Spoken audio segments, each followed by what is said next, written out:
As you sit through the video, please take the time to like the video, like the broadcast, subscribe if you have not. If you want to get more involved with your boy Alyx, man, you can like me on Facebook and follow me on Twitter. Everything down below in the description box, as well as a link to my PayPal or Patreon if you would like to donate to help a brother out. But most importantly, if you want to help expand the brand of your boy Alyx Man, buy yourself a Alyx Man t-shirt today at Pro Wrestling Tees. That is all I need to say about myself. Let's talk about Raw. Let's talk about the top 25 matches. And in preparation of what's going to be a very fun show tomorrow night, it's going to be a show where we just get to relax, just chill, and just recap. Just remember, a night of remembrance of all the years, the times we spent as wrestling fans. Whether you're a new fan, whether you started watching during the Ruthless Aggression era or the Attitude era like me, or in the 80s, or maybe you've been watching longer than any of the fans that I've talked to. Wrestling fans have an opportunity tomorrow to finally just sit back and let the nostalgia flow. And this broadcast hopefully will whet your appetite for this nostalgia show coming up tomorrow. So with that said, live chat, if you are ready, let's do this. We are going to begin the countdown to the top 25 greatest matches of all time. Starting off with number 25. So let's get into it. Number 25 on my list is a recent match. It happened not too long ago, about, 2013. That's 5 years ago. So it's still pretty recent. Still a pretty recent match. It's a match that I felt launched or began the launch of a certain yes man that we all know of. And it's one of those matches you look at and you go, based off of where he ended up when it came to WrestleMania 30, history shows that this was the launching point. And to me, it is warranted. It is worthy of being a top 25 great, all-time great for Raw. Number 25 on my list is Daniel Bryan versus Randy Orton. 2013.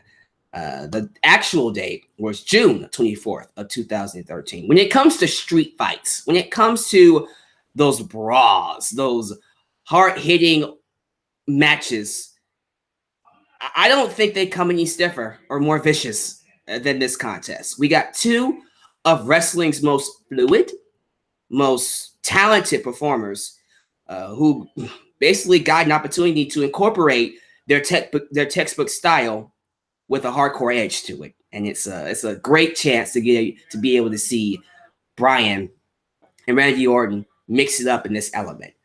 Remember, this is the summer of 2013, which is noteworthy of being the rise of Daniel Bryan, the summer of Bryan, if you will.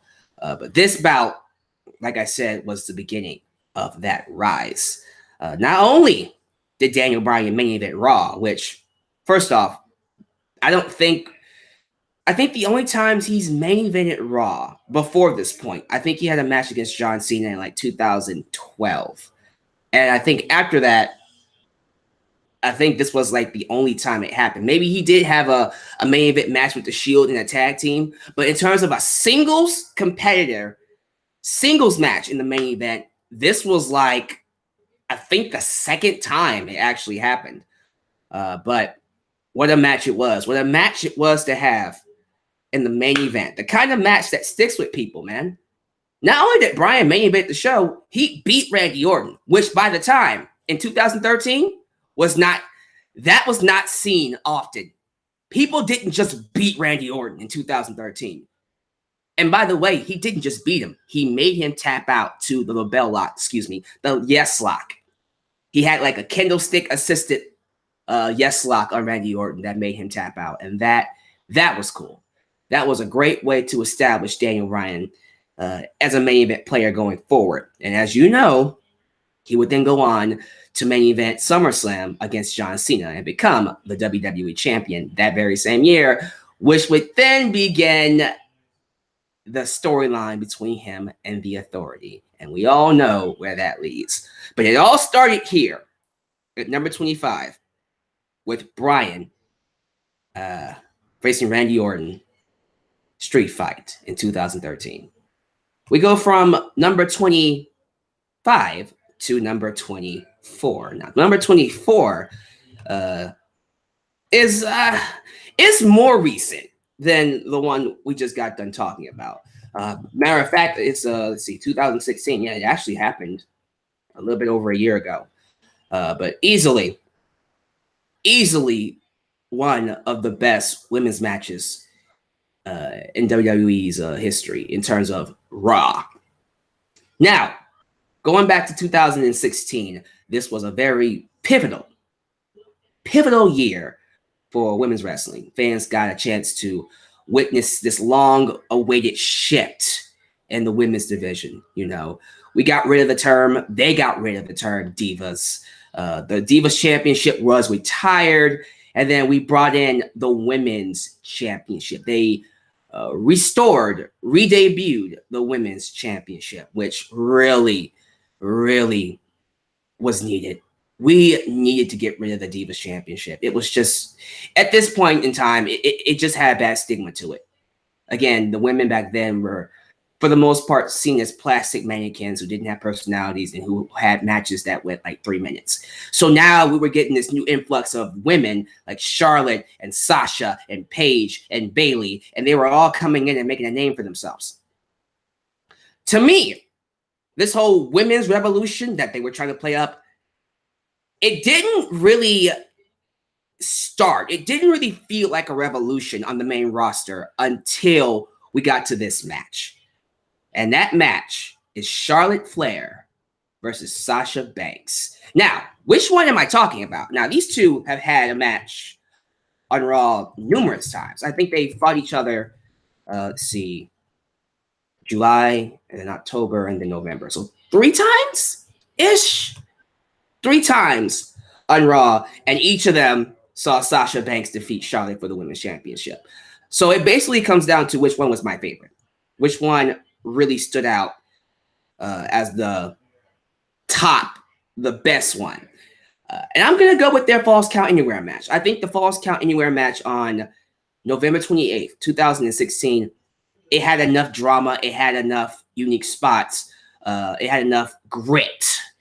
You know, it had enough drama to it to warrant being in the top 25. Now, really, if I'm going to be honest, you can add any of the 3 matches to this spot. If you want to add their first match in July, that's fine. If you want to add their second match in October, that's fine too. I like this match because we got a chance to see both sides of Sasha Banks, that hardcore, slick, high-flying wrestler that we got to see in NXT. We got to see that in this match, which is something we didn't really get a chance to see from Sasha at all until this point. Until this feud, if anything. We got to see a lot of crazy spots with Charlotte doing like a moonsault off the announcer's table. They brawled everywhere. They went all across the arena. And this being a no disqualification Falls Count Anywhere match, they can pin each other anywhere. And we saw them trying to make each other submit to their submission moves in different parts of the match. They used the kendo stick as a weapon. By the way, Sasha can swing the hell out of that candlestick. She beat the living bricks off of Charlotte. There was a spot where I think Sasha was, I think Charlotte was trying to block the candlestick, and then Sasha just wailed her anyways. It looked like she might have caught Charlotte upside her head, and I think that kind of ticked her off. But you know what? It actually made for a really good match anyways. We know how the match ends. We know that they go into the crowd, and then Sasha locks in this really cool bank statement over the guardrail. It was like she bent her body in like a pretzel way over the guardrail and locked in the bank statement and made her tap out to become the 3-time Raw Women's Champion. So yeah, it's definitely a match everybody should check out if you haven't.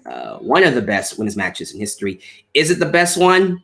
We all know which match was better. We'll get to that match a little later. But for number 24, absolutely. One of the best women's matches in Raw history goes to Charlotte and Sasha Banks. Moving on to number 23. Now, number 23 on my list here is, let me see, I think another recent match. I think the first 5 are very recent. This one comes from 2015, so about 2 years ago. This was during the time where John Cena did his U.S. Open Challenge, which I don't care what anybody says.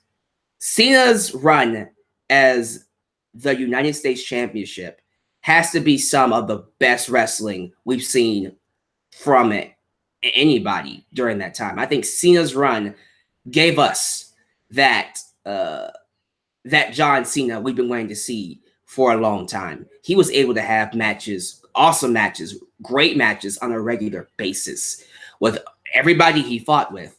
And it really turned it turned a corner for John Cena. It made fans respect him and see him in a different light, which has been needed for a long time. But when I think about that US Open Challenge, the best match that happened on Raw that comes to mind has to be that July 6th match with Cesaro. So number 23 on my list is John Cena versus Cesaro from 2015. Now, they've had 2 matches. I'm going to talk about the second match. The second match that happened on July 6th of 2015. For years, fans wondered why WWE refused to showcase Cesaro as a main event player. Despite lacking in the microphone skill department, he has unquestionably been one of the best performers to be in that ring for, I'm going to say, for a long time now, man. It's been a while since we've seen a caliber wrestler like Cesaro who can do a powerhouse style. He can lift anybody. He giant swung the great Khali. He's been known to catch people out of the air and slam them. He can do high flying. He can do mat wrestling. He can do technical wrestling. He can do grappling. He can do whatever you need him to do. A guy this talented that has the look of a wrestler, something WWE has been prided on when it comes to pushing people. You would think that this guy would have gotten a push a long time ago. But for some reason, he just never got that opportunity. But here in 2015, when he got a chance to fight John Cena for this U.S. Championship, easily one of the best matches of Raw in 2015. Might even be John Cena's best U.S. Open Challenge match. People might debate that. It might end up being Kevin Owens versus John Cena at Battleground. But when it comes to Raw, oh yeah, I don't think there's another Raw match that involved Cena defending that U.S. Championship that was better than this. And it's building off of their previous match from last week, the week before, when Kevin Owens interrupted the match and cost Cesaro the championship. Yeah, I've sung Cena's praises when it comes to his U.S. Open Challenge matches. And when you see these two go in there and just have this clinic, and no offense to Cena, it was obvious who the star of the show was when it comes to this match. Cesaro stole it. Cesaro was the best part of this match. He showcased everything. He showcased everything about himself. He lifted John Cena. He caught him in the air. He displayed high flying, in-ring wrestling, mat wrestling. Showed that he could really make the fans care. The crowd was into this match. I don't know what else Cesaro has to do. This is one of those matches you watch and you go, what the hell else does he need to do? What does Cesaro need to do to be a main event player? Seriously, I don't understand what else he has to do to be seen as a main event player. But if you need any excuse, a reason for why fans love Cesaro, for why fans are behind Cesaro, look no further than this match right here. Number 23 on my list. Cesaro versus John Cena. Going on to number 22. Now, number 22, I believe, first off, it's in 1997. So now we're getting into the Attitude Era. Now we're getting into a different generation, a different decade. We're leaving the modern day wrestling matches. We might come back to it a little bit in the upcoming numbers. But for right now, we're going to go to the Attitude Era. Not only is this reminiscent of the Attitude Era, this is the kind of match that I feel like fans should watch to understand why Mick Foley, that would be Mankind, or Do Love, in case you didn't know that he was the same person. Like, who would know that? I understand it's a little hard to tell them apart. But anyways, Mankind, back in the day, Mick Foley, was easily one of the best parts of Raw. And if you need an example of why, look no further than this match right here. Number 22 on my list is Hunter Hearst Helmsley. But before he was Triple H, Hunter Hearst Helmsley versus Cactus Jack, the third persona of Mick Foley. This was, I think, Falls Count Anywhere. Well, it's titled Madison Square Garden Street Fight, but basically it was a Falls Count Anywhere match. This happened September 22nd, 1997. Before the bell even rings, we have to talk about the segment that led into this. We have Do Love doing an interview with Mankind on the Titantron. It's really, really cool. He was able to work this out beforehand. And Do Love is talking to Mankind, another split personality of Mick Foley, and he's telling him, look, Daddy, this is not the kind of match that I'm into, Daddy. I can't fight in hardcore matches, Daddy. Do you think you can take him on, Daddy? And then Mankind, well, I don't know if I'm able to fight Triple H, but I know someone who can do it. Are you thinking what I'm thinking? Oh, I think I am thinking what you think you're thinking. And then out comes Cactus Jack. Cactus Jack makes his WWF debut. The persona Cactus Jack makes his debut. And man, he got a loud pop, a loud reception from the audience. ECW chants, Foley chants, just a big reception. It was well done how this segment came off. And then the match itself, I mean, if you've seen any of the matches between Mick Foley and Triple H, this was no different. This was awesome. This was an awesome hardcore match. They beat the hell out of each other. We saw China get involved here and there. And remember, this is the time when Triple H was starting to get into DX. He was starting the whole D-Generation X run with Shawn Michaels. But this was still in its infancy. It didn't really come into its own until much later on this year. However, he still had China by him, and she was involved in this match in a lot of ways, numerous ways. But it was nice. It was really nice seeing this match again, because I've only seen it like maybe 2 or 3 times. It wasn't a match I went back and watched often, but I did remember it. So it was really cool seeing him work the persona. I think China hit Mick Foley over the head with a steel chair, and he just ate it. Like, what was that? Really?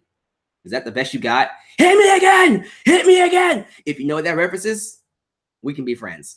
But it's really cool to see, to go back and see this match. Of course, Mick Foley won with a pile driver through a table. A pile driver through a table. When was the last time we saw a pile driver, let alone a pile driver through a table? He believably beat Triple H in what was a really fun match on Raw. One of the best Raw matches in history. So we go on from that to number 21. Number 21 on my list, I believe, is another Attitude Era match, if I'm not mistaken. It is another Attitude Era match. This, to me, was the launching point of one Y2J. Now, Y2J came into WWF, and I believe 2000 and no,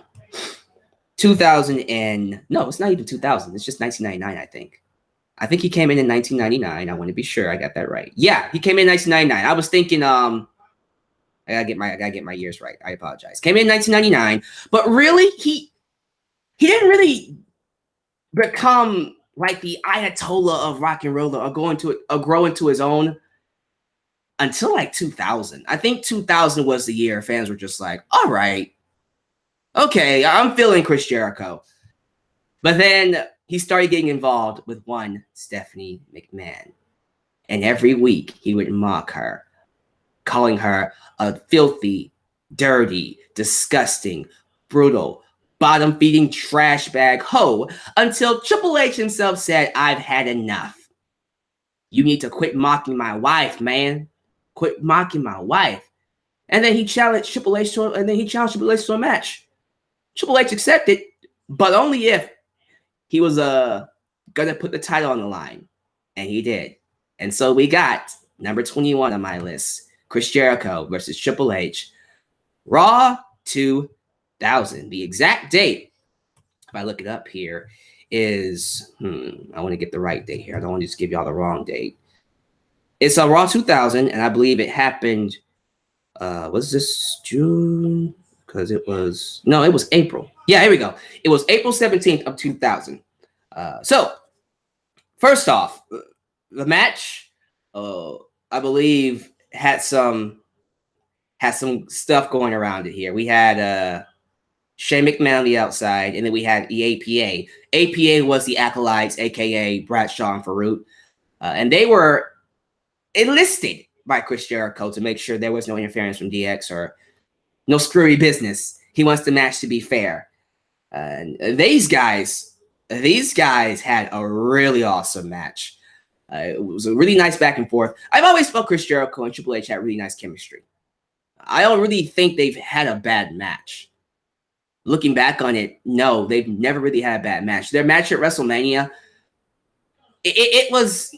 Here's the thing with the match at WrestleMania 18. It wasn't really a horrible match. It's just when you have to follow The Rock and Hulk Hogan, and the best you can do is have a solid to decent match, it comes off not too well.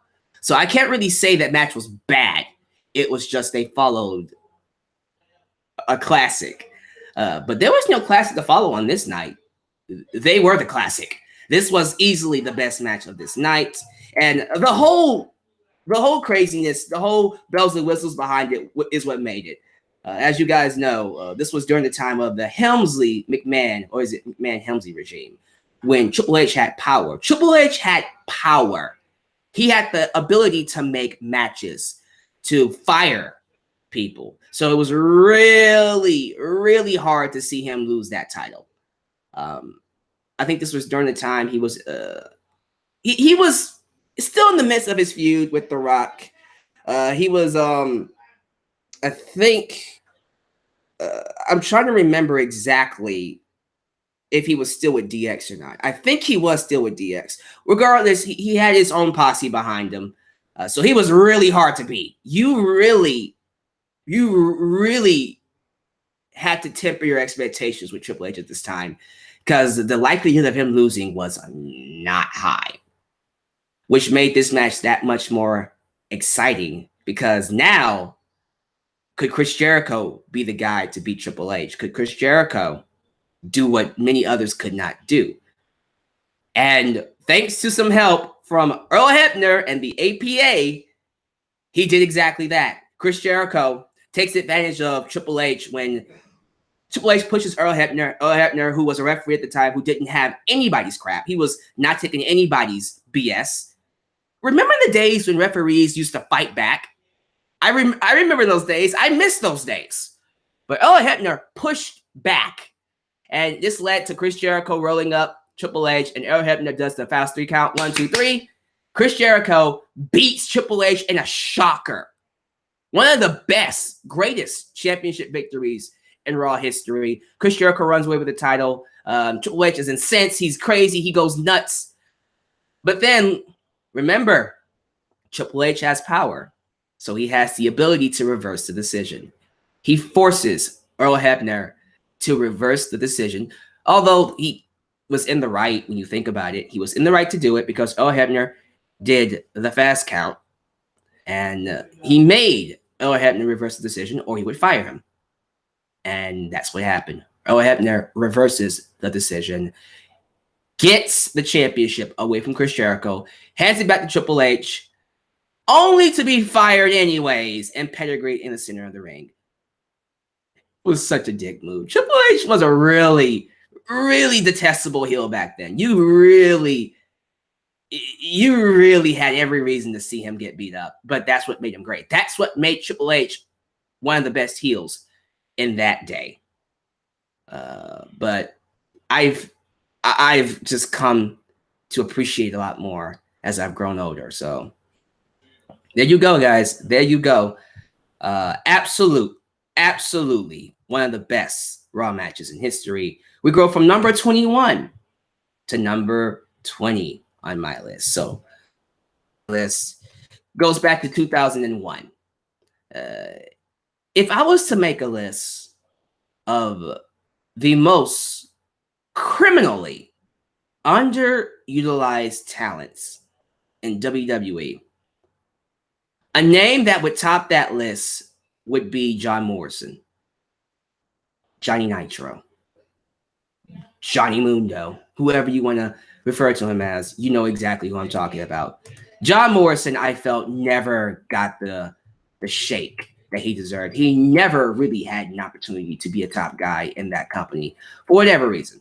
Whether it was because of Melina, whether it was because they didn't think he looked like a superstar, or whatever the case, they never truly got behind John Morrison.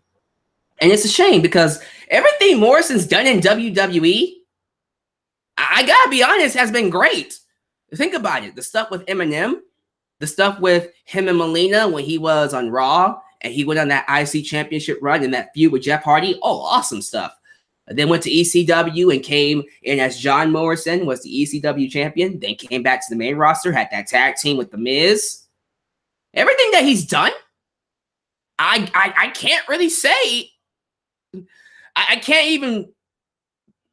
even fathom why they wouldn't get behind him. But whatever reason, WWE missed out and decided not to push him. But then you look at this match. You look at this next entry, and you just really shake your head and go, this company has no idea what they have. I mean, we see it now with Cesaro. So we shouldn't be shocked that it happened with John Morrison. The next match on my list is John Morrison versus The Miz from 2001. I believe this was the very first match to ever take place. This was the first match to take place that year. Like literally when the show opened, this match was the first match to take place that year. So it really set a precedent. It did. Easily one of the best matches in history. Another Falls Count Anywhere match. You'll see a lot of those. We got a lot more to come, by the way. But it's funny. Like the former tag team champions, by the way, these two had awesome chemistry. Really, really awesome chemistry. And it was it really was a no-brainer. They were going to have a great match. But the match was violent. It wasn't one of those typical PG hardcore matches or Extreme Rules matches. Nah, they beat the hell out of each other. We got a chance to see John Morrison's parkour style too. This was when he was incorporating the parkour offense into his wrestling matches now, which was very cool. It was refreshing to see him do that, and it made his matches a lot more fun to watch. Favorite part of the match was of course, at the end where we see The Miz on the table, and he's going for the Starship Pain from the ropes to the outside, and he missed. He went crashing and burning through the table, and it looked brutal. I've seen it many times. It doesn't stop looking brutal. It looked pretty bad. And of course, Miz retains by hitting the Skull Crusher finale and pinning him 1, 2, 3. Now, in 2001, not a lot of people feel The Miz was worthy of being that WWE champion, especially since he was feuding with Jerry the King Lawler over it. I think a lot of you forgot that one of Miz's first opponents as WWE champion was Jerry the King Lawler. Yeah, so that just goes to show you how they felt about him as champion. Regardless, if there was anything that gave him credibility as a champion, well, not just a champion, but as a wrestler, it was this match. Miz had an awesome match with John Morrison, and I am proud to have it as my number 20 on my list. Now, what did I say wrong? Live chat's trying to remind me that I said something wrong. What did I say wrong? Did I say 2001? Oh, 2011. I meant to say 2011. That was my bad. I forgot to say that. I'm botching. I made a huge botch. I think I meant 2011. I apologize for that. I didn't mean to say 2001. But thank you guys for reminding me about that. It's live. Sometimes I'm just going on and I just don't catch my words enough. So, Miz versus John Morrison from 2011, not 2001, from 2011. I apologize. Regardless of that, let's just go on. Let's just keep going into, I believe, number 19. Yes, number 19, which is it's this match. So this women's match isn't the first ever women's match to main event Raw. That would be Lita versus Stephanie McMahon from 2000. But this is the very first match where the women were able to main event without any safety net, like no involvement from the men. It was just a match that had a build, that had a feud, that was, that was leading to a big blow off. And it happened to be here on Monday Night Raw. This is Lita versus Trish Stratus from 2004. The exact date is December 6, 2004. Number 19 on my list. What people are calling the greatest women's match in history. You can argue that it is. You can just argue that it's the best women's match in Raw history. Regardless, it's one of the best matches in history.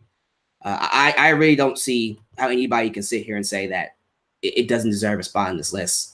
When you think about the impact, when you think about the significance, the importance of this match, the idea of this being possible, of this even happening, is crazy. It's unfathomable.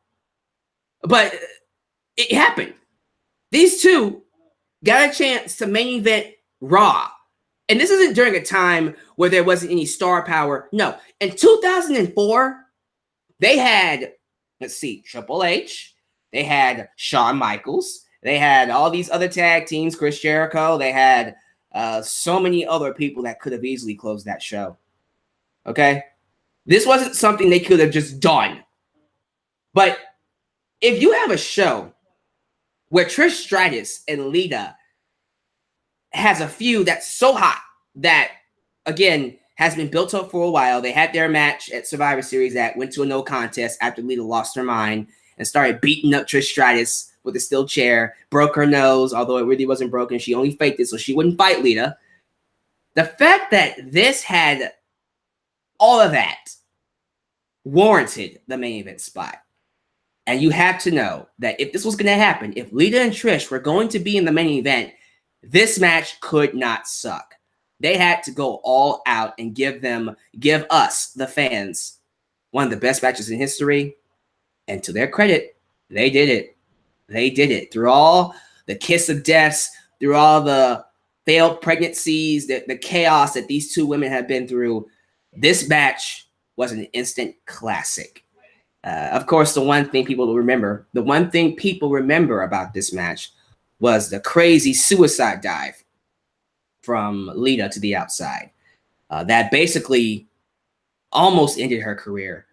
She landed right on her neck. And the fact that she even finished the match was crazy. But it was a very well worked match. For women, like this match was a precursor to the matches we get nowadays. Because nowadays, when we look at the women like Charlotte and Becky and Sasha and all these other really talented in-ring performers who just so happen to be female, we don't think about a women's match. We don't think about, oh, these girls are women. We think about, oh, wow, they're wrestlers. We just see them as wrestlers now. This was the match that gave birth to it. This was the match that gave birth to the idea that women can do it just as good as the men. Now, as you know, Lita does end up beating Trish Stratus and winning the women's championship. And, well, it's not her hometown now, but back then it was her hometown. It was North Carolina. So it was a big moment. This match inspired so many women, as you know. It inspired Bayley, it inspired Sasha, it inspired Becky, Alexa Bliss, Asuka, Charlotte. It inspired many women to do what they do now. And it deserves the number 19 spot on my list. So we go from number 19 to number 18. Now this one is a recent match. It goes back to 2013. Which, again, that was one of those interesting years for WWE. I feel like the first half of 2013 was kind of meh. But the moment, I think it was when the summer of Bryan began, it was like from there until the end, it was a completely different show.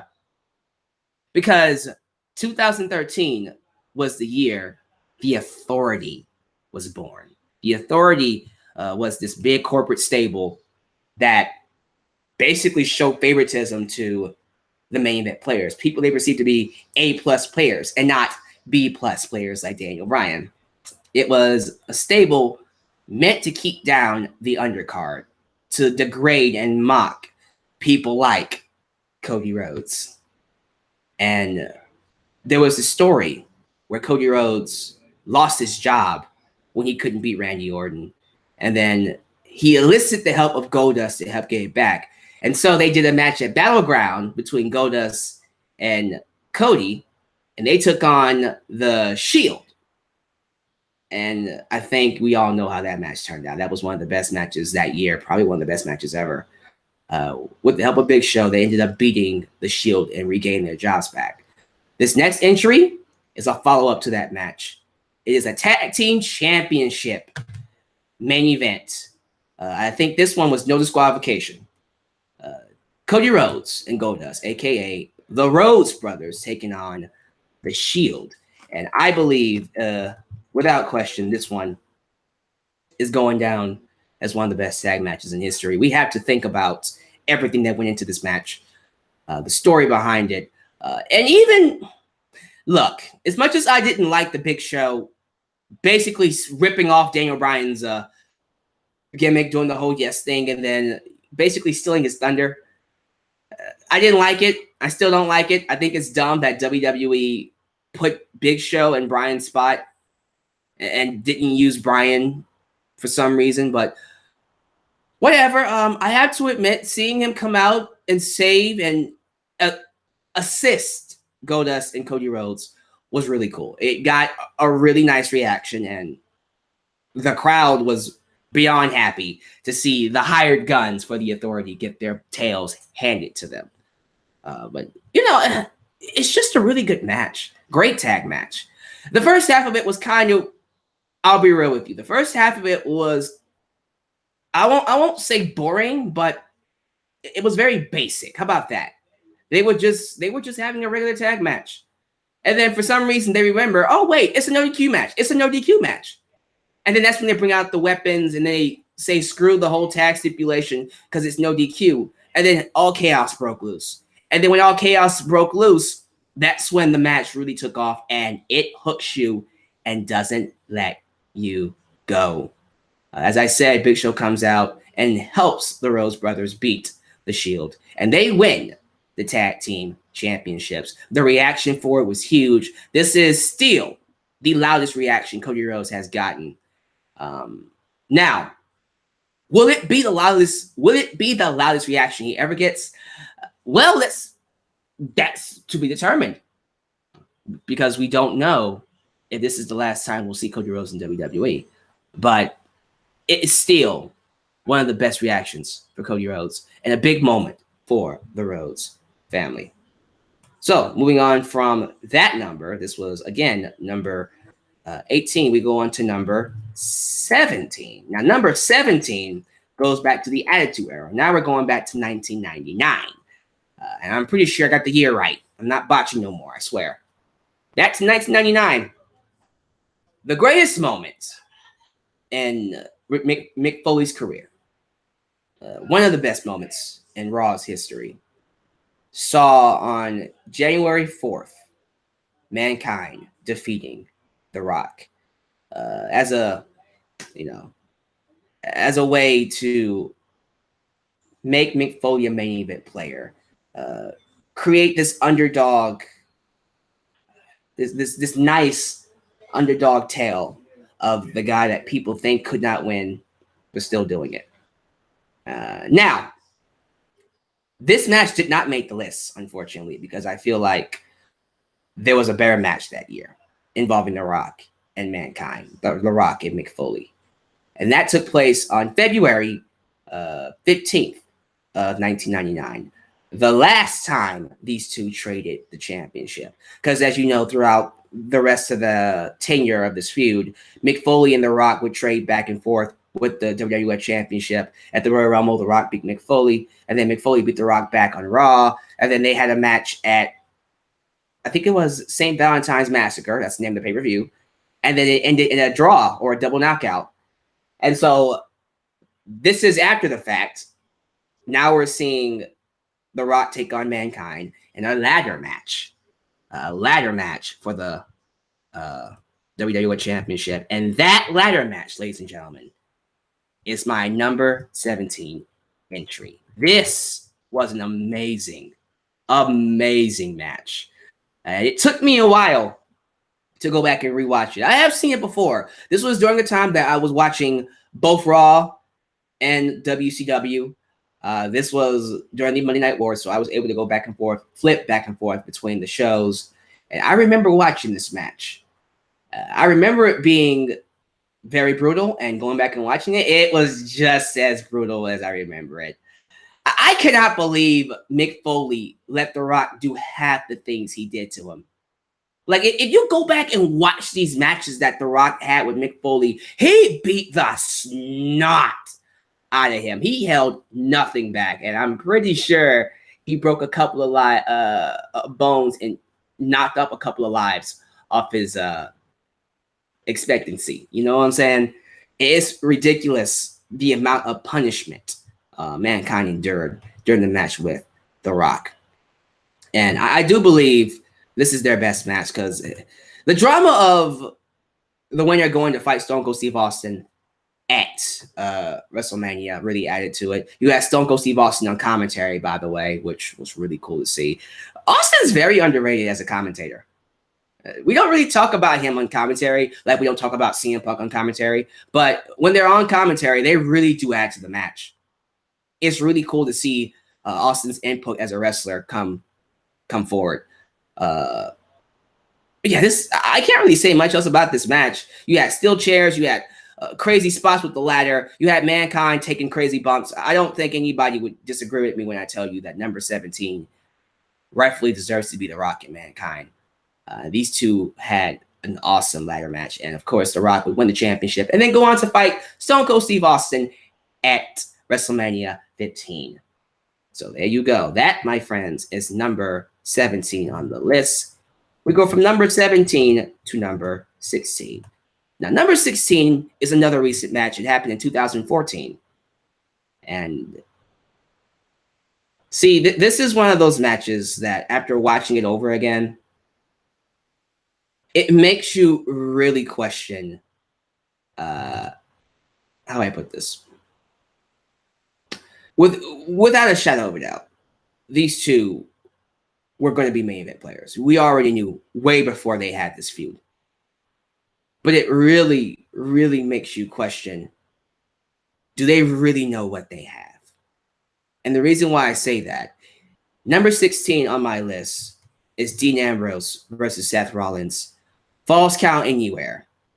The exact date for this match, if I'm not mistaken, was September 18th, if I'm not mistaken. Yeah, 8/18/2014. And this match came as a result of a fan vote on the WWE app. Remember that? Remember the WWE app? No? You don't? Good. But 2014 was known for a lot of things, though. It was known for, the Undertaker streak ending, Daniel Bryan conquering the world and win the championship in the main event of WrestleMania 30. But more specifically, it was known for the Shield splitting up. Roman Reigns, Dean Ambrose, and Seth Rollins went their separate ways after Seth Rollins betrayed his brethren to join the Authority so he could have a chance at success as a singles competitor. As you would expect, this decision had consequences, and Dean Ambrose came looking for him. He was out for revenge. This all built up over what seemed like, months? 3 months? They had a Money in the Bank confrontation. They had a match at SummerSlam, which was a lumberjack match, I believe. And then we have this match, which, in my opinion, if it's not their best match, it's one of their best matches. It might easily be their best match.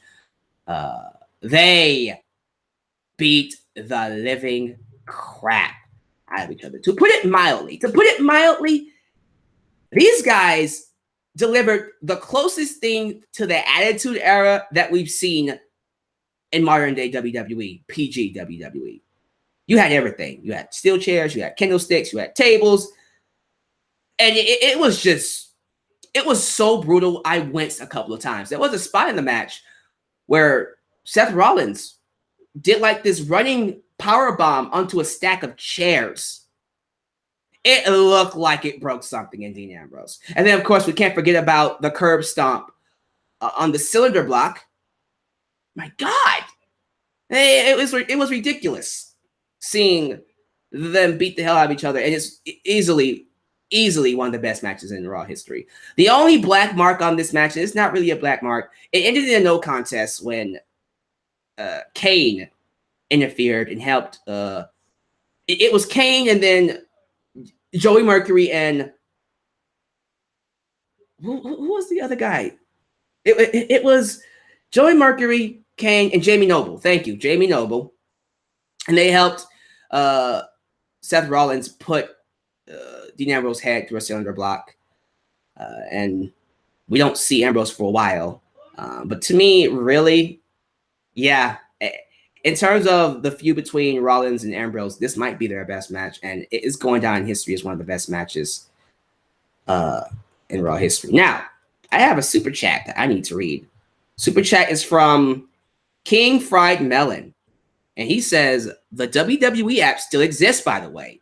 It's used for WWE Network. Why?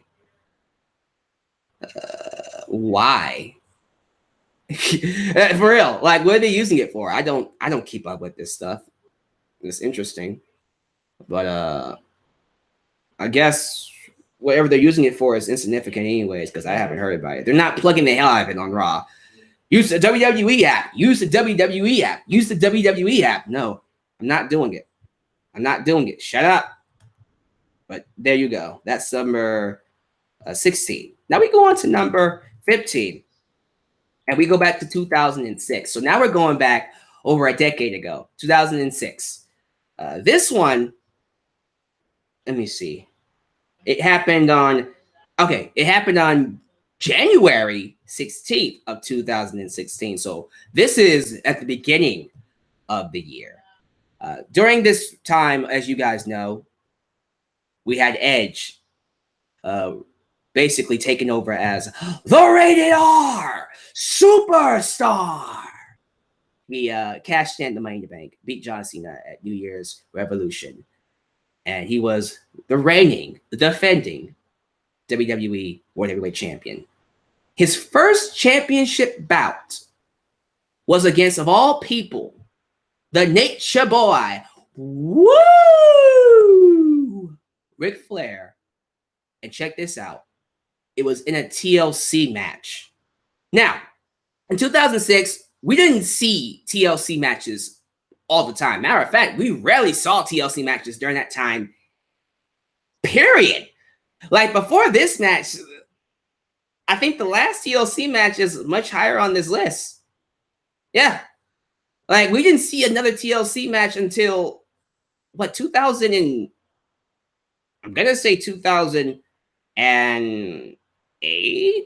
And before this, we didn't see TLC until like 2000.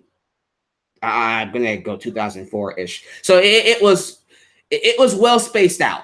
Like, TLC matches didn't happen often, which made them special. This is the very first TLC match to happen on Raw for the WWE Championship. And a singles TLC match, by the way.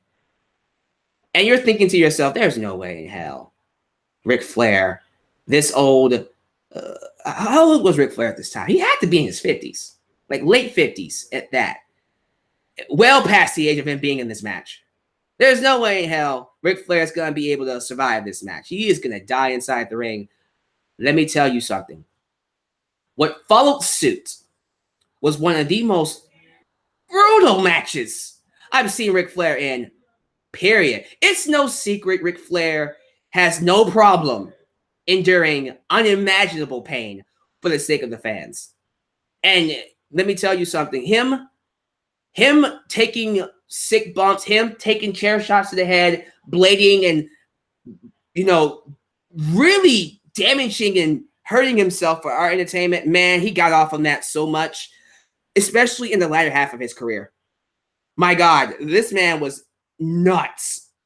In this particular match, he took a lot of punishment, but he dealt it out too, man. This was a treat. This was a real treat for wrestling fans. And although we kind of knew Edge was going to win this, why wouldn't he? It's his first championship title defense. It's in his home, his house, the TLC match. There was a spot. There was a moment. I got to be honest. There was a moment where I actually thought he was going to beat him, where I actually thought Ric Flair was going to beat Edge. And it was right at the end. It was right at the end when Edge was climbing the ladder. He was on top. Ric Flair picked up the ladder, tilted it over, and then Edge fell to the outside through some tables. It was a nasty spot. Like, it looked more brutal than most of the TLC tag matches back in the day. That match looked like it hurt like a bitch. And when he was down, we saw Ric Flair, bloodied and battered, climbing the ring. You have Jim Ross on commentary. Is Flair gonna do it? Is Flair gonna do it? Is Flair gonna do it? And then that's when Lita, at the last minute, comes in and makes a last-minute save, allowing Edge to capitalize and get back the championship. The drama of this match was insane. For me, when I think about Ric Flair's last few years before he retired in 2008, this might have been the last classic, like the last awesome match he had before he called it a day in 2008, like on Raw. Now, the 2008, we saw him wrestle Shawn Michaels in WrestleMania. That of course, is a classic. But I'm talking about like on Raw. On Raw. I don't think he had another. I'm trying to remember. What did he do in 2008 besides? Because I know he had the IC Championship. I think I'm right when I say this was the last Raw classic he had. I'm going to go with that. This was like the last really awesome match that he had on Raw before he called it a day. And what better match to go out on? This was awesome. Awesome to see and go back and watch again. Easily one of the best matches in Raw history. All right, so we go from 2006 to what I think is going to be 1993. Yep, we go back to 1993. So now we're going back to the year Raw was born. 1993 was the year Raw was born. And this number 14 entry involves the Heartbreak Kid, Shawn Michaels. So during this time, Shawn Michaels was the Intercontinental Champion.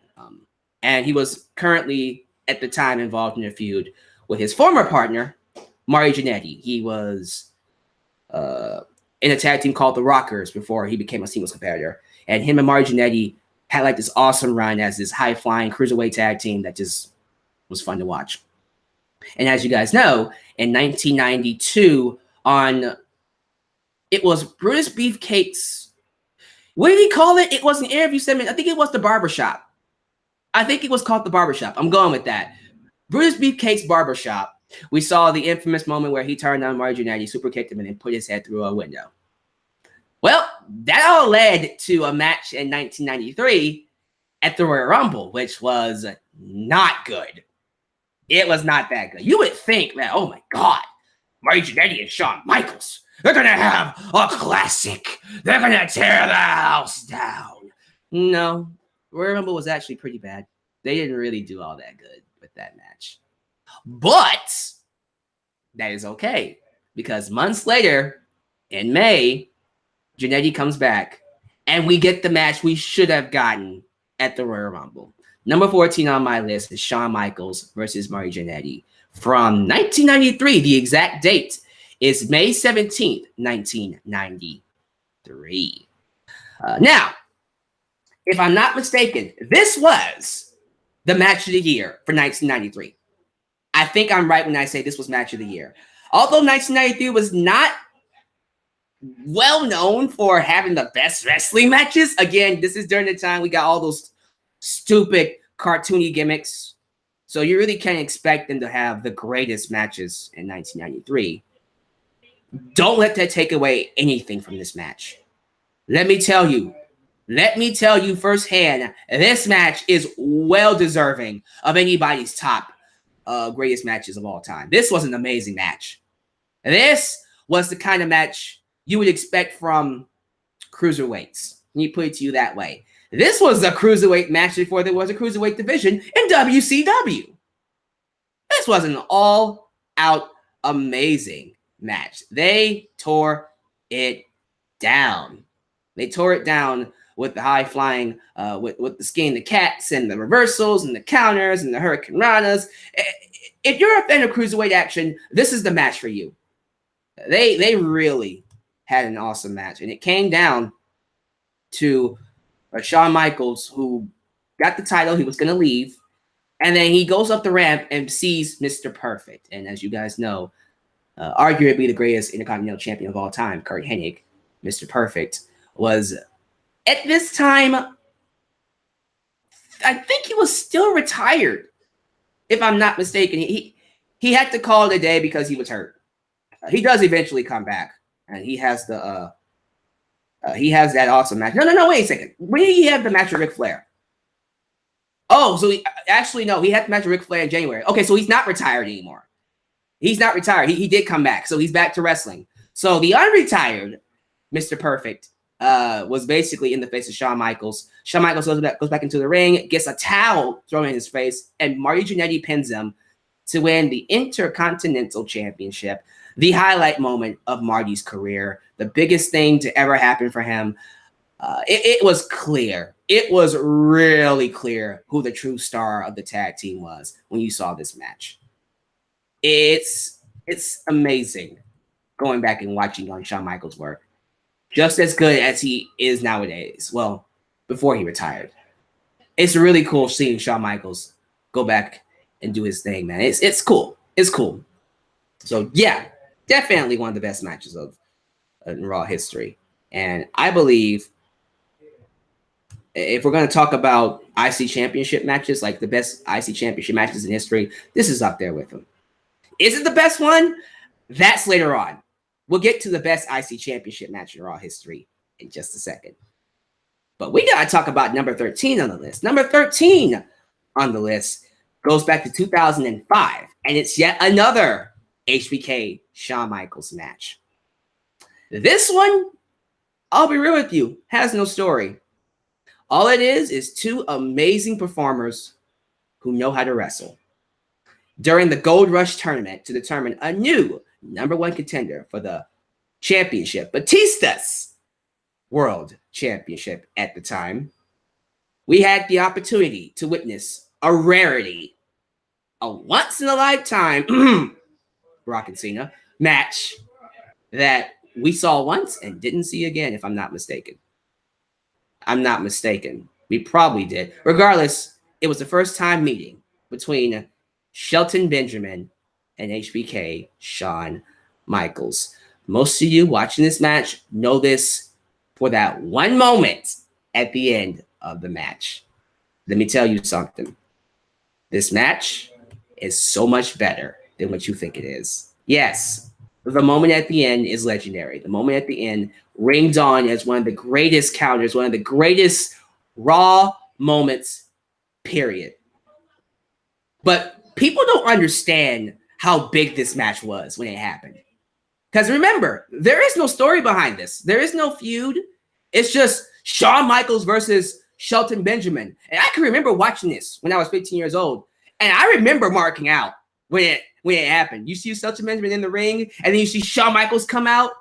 And Jim Ross and Jerry the King Lawler lost their minds. You can hear Jim Ross go, "Oh, this is going to be awesome. This is going to be awesome." It was awesome, man. It was awesome. My God, it was incredible. It had everything you could want. It had counters. It had counters to counters, high flying. You got a lot of near falls. Shelton Benjamin, I think, had like 3. One with a backbreaker. One where he did like this really awesome one leap springboard clothesline. And then he did like this spinning heel kick after Shawn Michaels tossed his leg to the side and he just came spinning around and hit Shawn Michaels. It was really cool. And what made this match awesome was the idea that Shelton Benjamin beat Triple H twice. I think a year before. Keep in mind, like Shelton Benjamin at this time was really popular. His matches were easily one of the must-see matches on the show.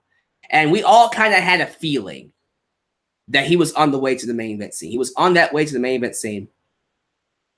We can't forget about his amazing performance at Money in the Bank. He stole the show at Money in the Bank. Not the pay-per-view Money in the Bank. WrestleMania 21's Money in the Bank match. He was the highlight of that match. So we all kind of felt this guy is on that. He's on that climb. He's about to be seen in the main event picture. He's going to be a world champion one day. Oh, we wished. But we were of the mentality that he was getting a strong push. So it was not out of the realm of possibility to believe he could beat Shawn Michaels. If he can beat Triple H twice, he can beat Shawn Michaels, which is what kept us on the edge of our seat. Every near fall made us feel like it was going to be the end. And then it came to that moment where we see Shelton Benjamin on the ring apron. He goes for a springboard dive, jumps off the ropes, and flies smack into a super kick from Shawn Michaels. One of the greatest moments, one of the greatest counters, one of the best visuals in Raw history. It was fabulous. Shawn Michaels beats Shelton Benjamin and moves on in the tournament. It goes down in history as one of the greatest matches of all time. And yes, it is worthy of the spot on this list. So we move on from number, I believe this is number, this is number 13. And now we're going on to number 12. Number 12 is the match that I mentioned in number 14. It was the return match for Mr. Perfect. But in the return match for Mr. Perfect, it's also the farewell match for another wrestler. As you guys know, Ric Flair had a short run, a very short run in WWF. It goes from, I think, 1991 to about 2000, not 2000. My God, that's quite a short run. 1991 to about 1993. It was a short stint. During this time, he entered the Royal Rumble, became a WWF champion, had that awesome feud with Randy Savage. Didn't last long, though. And people don't talk about it. For whatever reason, they don't mention Ric Flair during that time. And it's a shame because I feel like he's had a plethora of awesome matches during that time. Don't even get me started on his match with Bret Hart. But the one match that people go back to is the Loser Leaves Raw match he had with Mr. Perfect, which is the next entry on this list. Number 12 is Mr. Perfect versus Ric Flair, 1993, January 25th, 1993, to be exact. what else can I say? I mean, you have two of the best technical wrestlers in history going at it. All the Ric Flair mannerisms, the flop, the chops, the strut, the woo, all of that just worked so well with Mr. Perfect. These two had an awesome freaking match, as you would think. Like, I mean, there are some matches that you just know are going to be good. You don't even have to have a reason behind it, although these two did have a reason. I think Mr. Perfect was Ric Flair's, what did he call him? Executive consultant? Manager, executive consultant. But they had a history, you know. Mr. Perfect was alongside Ric Flair. And eventually they split up, which led to this match. And I can't say anything else except you need to go watch it. This is one of those matches that if you are a fan of technical wrestling, if you're a fan of Ric Flair's matches, if you want to see a match that's fluid, that has no dull moment in it, that's a blueprint of how a wrestling match should be, go look at this match. As you guys know, this is Ric Flair's last match in WWF until he comes back in 2001. So, of course, he loses the match. But, man, this was a technical wrestling masterpiece and easily one of the best matches in Raw history. So we go from number 12 to number 11. Number 11 took place in 2002. I think I've been doing very good in the years, other than my big bosh with Miz and Morrison. I apologize. 2011, not 2001. Thank you for catching me on that. I've been doing pretty good. This one goes back to 2002. And in 2002, we had, in my opinion, one of the best ladder matches to happen in Raw. The best stories, one of the best stories to tell in any medium, whether it's wrestling, whether it's football, basketball, movies, is an underdog story. The idea of someone with like a very low expectation to succeed, someone that people don't expect to win or accomplish anything. That person, despite all odds, silences his critics and surpasses all expectations. That to me is one of the best stories to tell. Jeff Hardy in 2002 told that exact story with The Undertaker in this match. Number 11 is The Undertaker versus Jeff Hardy. 2002, and I believe the exact date was July 1st of 2002. Now, during this time, The Undertaker was WWF champion, WWE champion, and he was a heel. Yeah, the dead man was a heel during this time, and he was a vicious heel. He wasn't one of those, semi-heel, Stone Cold Steve Austin. No. He was a straight up, I hate fans, I hate people, I'm going to cheat, I am a heel. And I remember him doing a pretty good job as a heel. He did pretty well. This feud with Jeff Hardy, oh my God. Man, let me tell you, I've always been a fan of Jeff Hardy. I've always loved his work with the Matt Hardys, with the Hardy Boys. The Matt Hardys, Team Extreme. Sorry, the Hardy Boys. But I didn't really see him as a singles competitor until he had this feud with Undertaker. And we all knew that Jeff Hardy was going through some drug issues. He was having some episodes backstage, erratic behavior, which would eventually lead him to being suspended or fired. Not too long after this, he goes to TNA, and then he comes back, and the rest is history. But despite his struggles mentally and physically at the time, his work inside the ring was unparalleled. The amount of punishment that he endured on a regular basis was insane. And he had, I dare say, a breakout performance against The Undertaker in this match. No, that's exactly what he had. It was a breakout performance against the Dead Man, one of the greatest of all time, in a ladder match. Everything he did in the ring was just spectacular. We see Jeff Hardy do all these crazy stunts with the ladder, doing the whole leapfrog, leg drop, using chair shots, taking punishment like nobody else can take punishment. There are some stunts that Jeff Hardy does that scare me, and you couldn't pay me enough to take them. Okay, it's incredible the stuff that he can do. But what put this match over, and I gotta give him credit where credit is due. What made this match special to me was Jim Ross in commentary. Jim Ross made this match feel like it was the creme de la creme of ladder matches. The way he got behind Jeff Hardy, when Jeff Hardy was climbing that ladder and he was grazing his fingers on the gold, you hear Jim Ross talking about, "Come on, kid, one more step, you can do it." Like he was rooting on his own son, you know? Like it was his son fighting The Undertaker. But you bought it. Like you were behind it. You were like, "Yeah, come on, Jeff. Come on. You got it, man.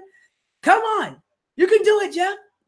And ultimately, it was all for nothing when Undertaker hits him with a chair and then choke slams him off the ladder. And then reclaims the WWE Championship. And then one of the best moments of the match happened afterwards when Jeff Hardy gets on the microphone and he yells at Taker, "Taker, I'm still standing. Is that all you got? Is that all you got?" And we're just like, "Dude, you are crazy. I love you, but you are crazy." Then Undertaker gets inside the ring. And instead of attacking Jeff, grabs his arm and raises it, showing him respect. People don't realize that this was the night Taker turned babyface. We didn't realize it, but yeah, he turned babyface as a result of this match.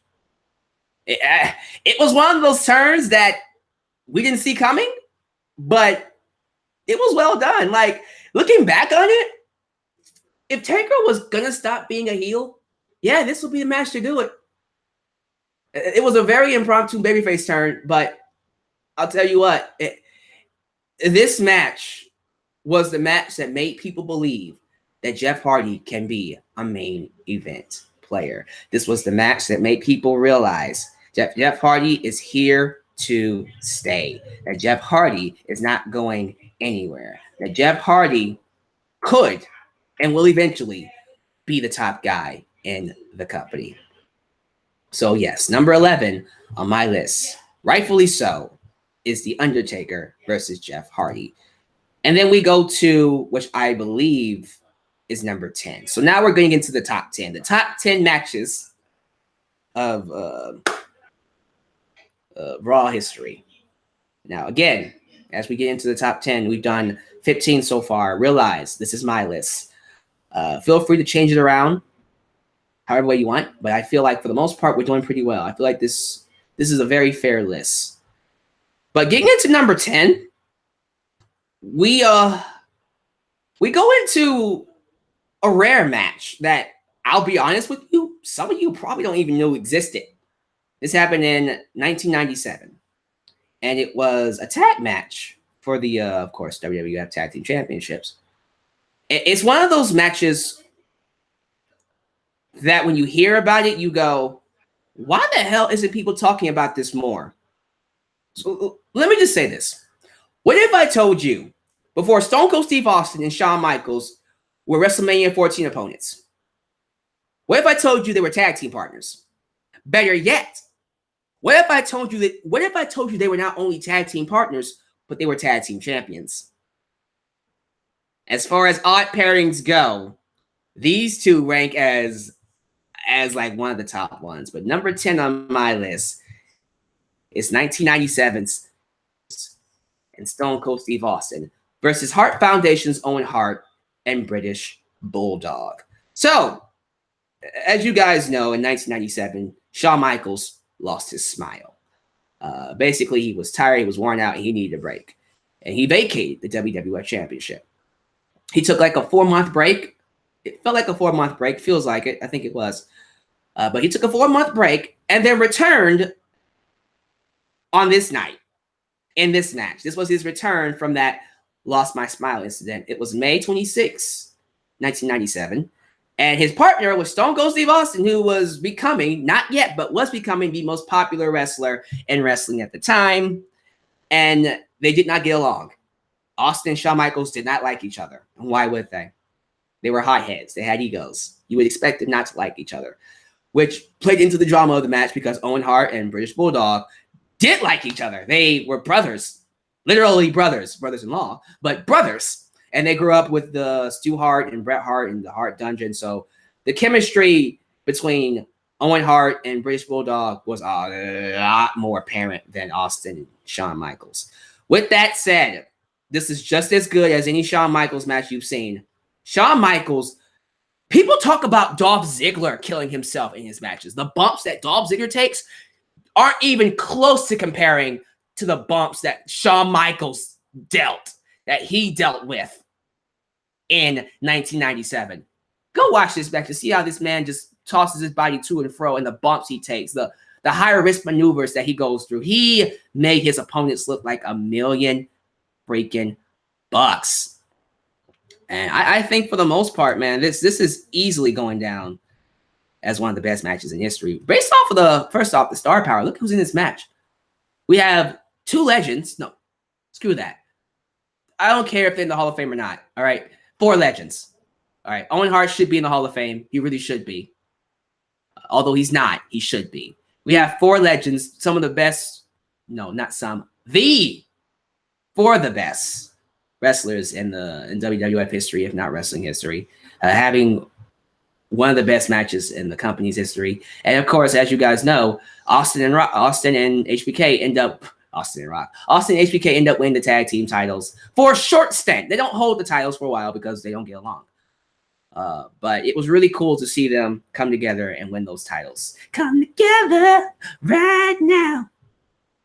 There you go. Number 10 on my list. Shawn Michaels and Stone Cold Steve Austin versus Hart Foundation.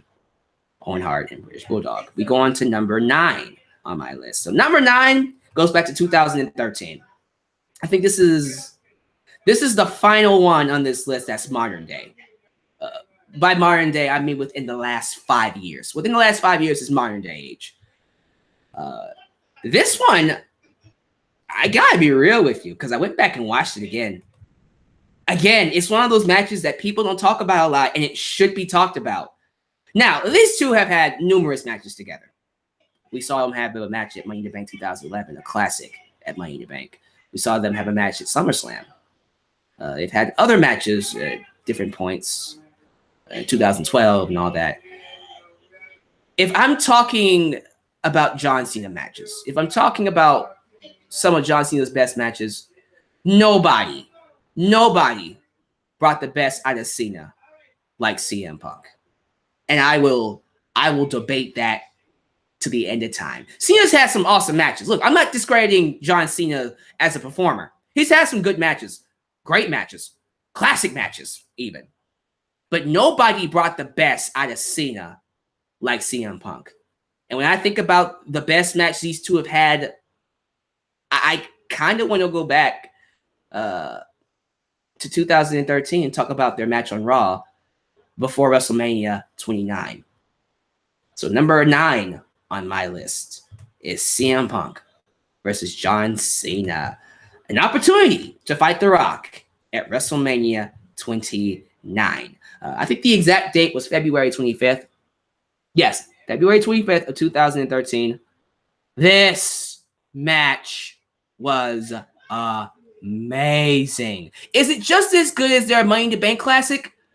It's kind of hard for them to beat their Money in the Bank Classic, but it's close. All this match was off the chain. If you have any doubt that John Cena and CM Punk is one of the greatest feuds in wrestling history, go see this match. These two cannot have a bad match with each other. Every match that CM Punk and John Cena has had has been amazing. A+, A plus. It's just amazing matches between these two. And I know during this time, CM Punk is very upset that he's not going to main event WrestleMania. And basically, what he did in this match was a straight up protest to him not being in the main event. He basically said, look, if I'm not going to be in the main event, I'm going to make you regret not putting me in the main event. And he did. He really did. Not just with this match either. With WrestleMania. Because at WrestleMania, he fought The Undertaker, which was the best match on that card. And as you guys know, WrestleMania 29 was not a good show. And that main event was awful. CM Punk showed WWE that he should have been in the main event. And quite frankly, probably would have had a better main event if he was there. And it's funny when you look back on CM Punk's podcast with Cole Cabana and you see him complaining about WWE not using him right and not really appreciating him when he was there. You see matches like this and you go, he's right. He's right. How he handled it, you can argue, wasn't the best way, but whatever. He had every right to be frustrated because this match was beyond crazy. Rock and Cena didn't come anywhere close to the quality of this match. We also saw CM Punk use the pile driver, like a literal pile driver. Yes, during the PG era, he used a pile driver, which is against the rules. He didn't care, which is cool with me. I'm happy he used the pile driver. It was really, really cool. And I'm pretty sure John Cena and Punk respectively paid the fine for breaking the rules, which is like, knowing them, they just went, look, I'm going to use the pile driver. Here's the fine money right here. Just paid the fine. Look, we're gonna use the pile driver. Here you go. You know, it's kind of like Brock Lesnar, because you know Brock Lesnar's gonna blade. It's like, look, I'm gonna blade. Here's the money. Here's the fine money. I'm gonna do it. So whether you like it or not, it's gonna happen. But it was a really awesome match. If you wonder why fans nowadays still chant CM Punk, if you wonder why fans still long for the day for him to return, they are waiting on all accounts for this guy to come back to WWE, to wrestling. Look no further than matches like this. This is one of those matches you look at and go, this is why I am a CM Punk fan. So thank you guys. Thank you so much for letting me talk about that one, because that match has a special place in my heart as a CM Punk fan. But moving on to number, I think we're at number 8 now. I think so. This is number 8. Oh, number 8. Okay. So number 8 goes back to 2001. So 2001, this is one of those years. Well, first off, it's easily, hold on for a minute, guys. Let me take care of this real quick, because we got some craziness going on. All right. Yeah. So in 2001, we saw so many awesome things in WWF. This was the last year of the Attitude Era. Like the swan song of the Attitude Era, if you will. And it went out in a blaze of glory.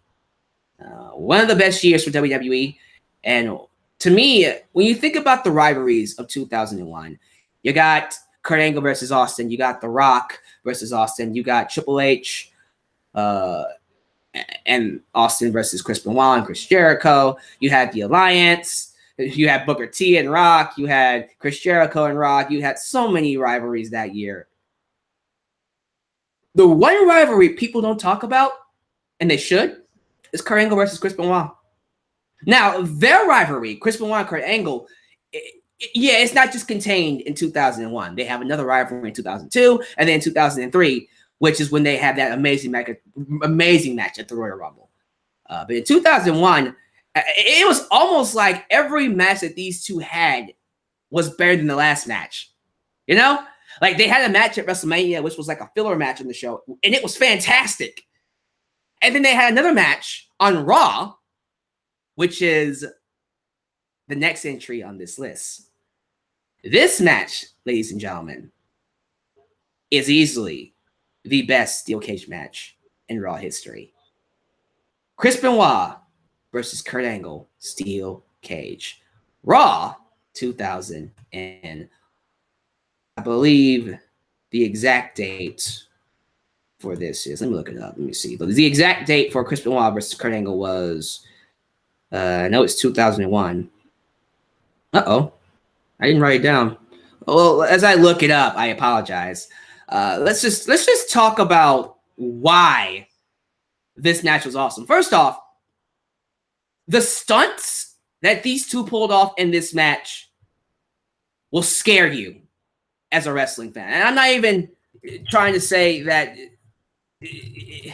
it's stunts that I didn't want to see because, again, this was during a time where I was one of those rapid wrestling fans. I just wanted to see blood. 2001, I was just like, oh, I gotta see blood. Okay, so the actual date is June 11th, 2001. There you go. June 11th, 2001 is the exact date for this match. The rivalry at this point was intense. It was at a boiling point. So when you think about the stunts and the craziness they pulled off in this match, it was actually kind of warranted. But going back and watching it, it is unbelievable that these two did not break any bones or like get injured. Now, it does kind of come back to haunt Chris Benoit in the near future when he does suffer an injury. But the fact that these two even walked after this match is insane. We saw Kurt Angle climb the cage and then take one of the most unprotected moonsaults off the top of the cage and go crashing onto the mat. It was sick. We see numerous suplexes off the top rope. We see Chris Benoit do a diving headbutt off the top of the cage. Steve Austin was ringside. He was doing commentary for this match. And he mentioned in his podcast how he was just blown away. He was so blown away that he broke character. He broke character and gave him credit. And Austin was a heel at this time. But even if he wasn't a heel, like Austin giving credit was not something he did because that's not part of his character. He uncharacteristically gave them credit because it was that good. These two had earned his respect so much that he had to give them credit. But I can remember this match being talked about for what seemed like months following that. Like it was one of the most insane cage matches of its time. As you guys know, Benoit won the match and it launched him. It launched him into that main event scene like it should. You know, Austin and Benoit would go on to have a feud for the championship, of course, which would honestly not. This is what disappoints me. Chris Benoit did a TLC match with Chris Jericho on SmackDown, which involved the Dudleys, the Hardys, and Edge Christian. And he got injured in that match. He finished it, but he had to take a year off. And we all kind of speculated that we all kind of felt that Chris Benoit was going to eventually be in that main event scene. And that injury just kind of, it just kind of put a damper on things. And that sucks. It does suck that Chris Benoit had to leave because of an injury. But what am I trying to say? What I am happy for, despite the fact that he had to leave, when he did come back, he got the respect that he deserved. We don't remember this because a lot of you probably wasn't even watching wrestling at the time. Chris Benoit was one of those wrestlers that all he had to do was just walk on stage and he got a big reaction. He had so much respect from the audience that all he had to do was walk on stage because we knew how much he loved to wrestle.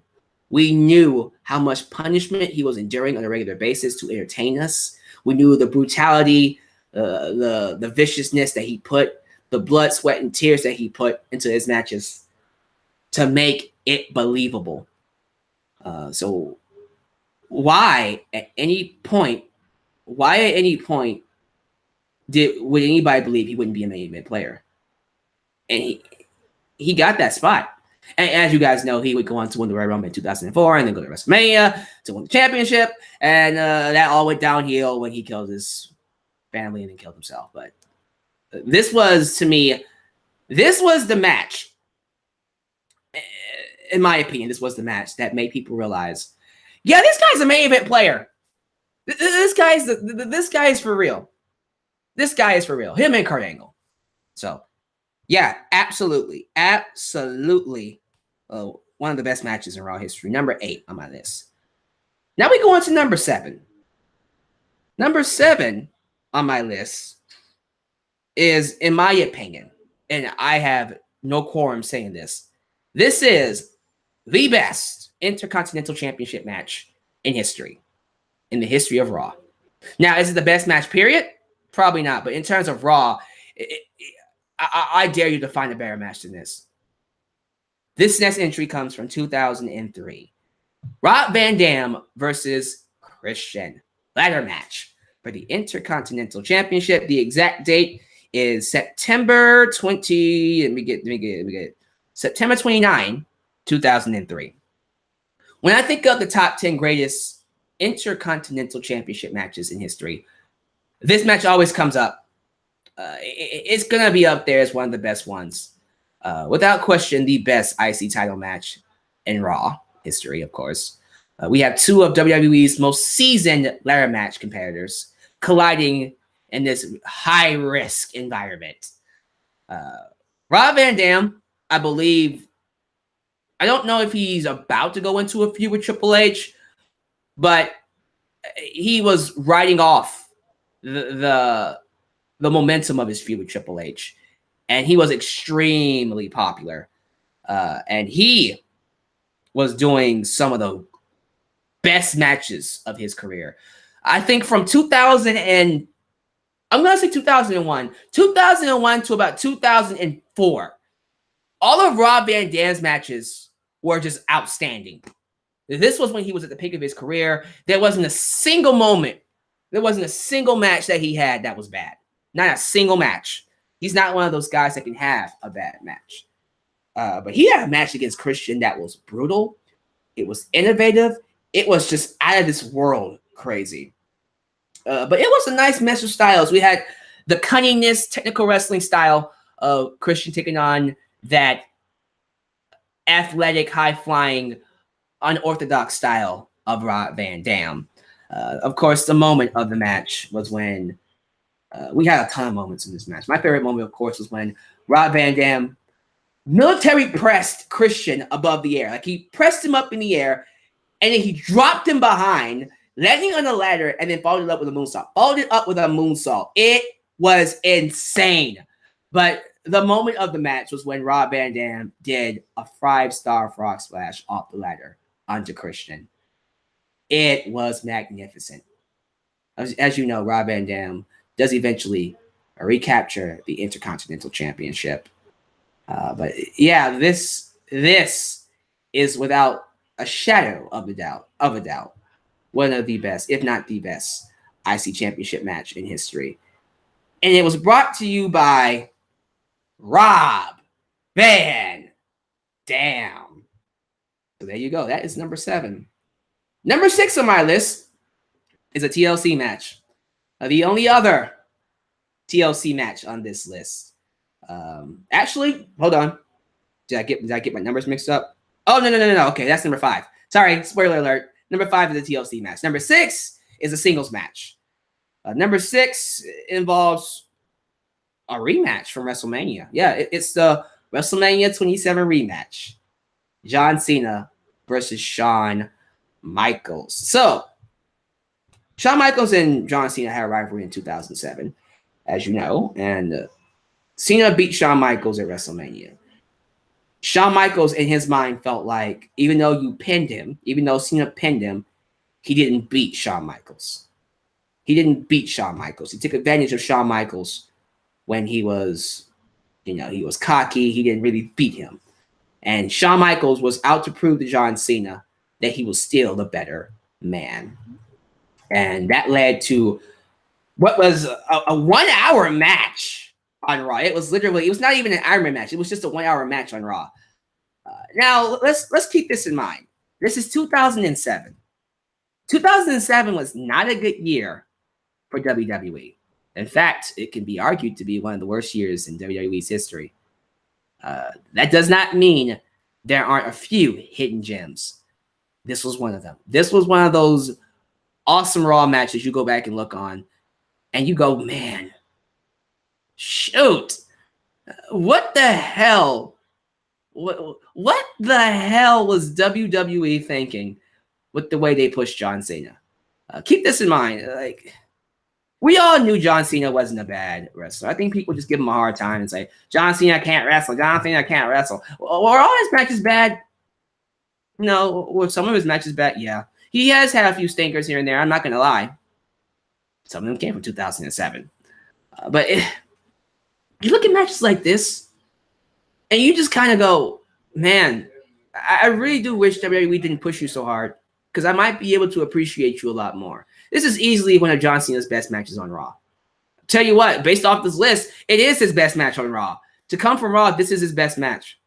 It was well structured for a 1 hour match. Of course, 1 hour with commercials. It's 45 minutes, but it's 1 hour with commercials. There was hardly a point in the match where I went, this is boring. It actually flowed very well. There was drama throughout the entire match to keep you interested. It had nice balance of ebb and flows. There was hardly a dull moment. And the two utilized their time very well. There was a lot of, dramatic moments, crazy spots. Shawn Michaels reversed the STFU to hook on his own STFU. It was pretty cool.